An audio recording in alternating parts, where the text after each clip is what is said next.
So in this situation, if you were to write a letter, or the lawyer was to write a letter to the police, and the police were, in order to avoid higher costs, they agree to settle out of court, then you can accept that money, and this is not tahakum.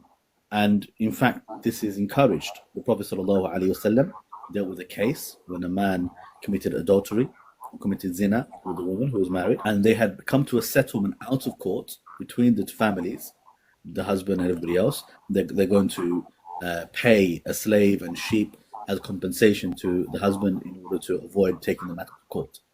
And when the man found out that he didn't need to do that, in fact, it was better for him not to do that, he went to the Prophet ﷺ and brought the case to the court, and the Prophet undid the settlement, and he said, and implemented the hudud on them.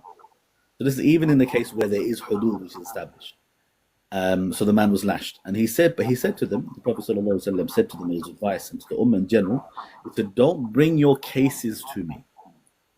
Deal with your cases, outside of the court before reaching me, because if it reaches me, then I have to implement the hudud.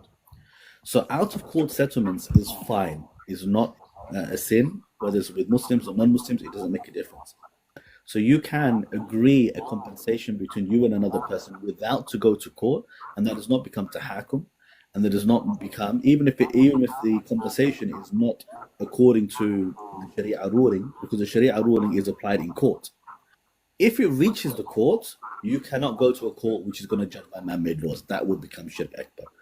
So if you can deal with all of this compensation without ever going to court and without ever suing them, but just through letters and negotiations between your lawyers and their lawyers, then this is fine.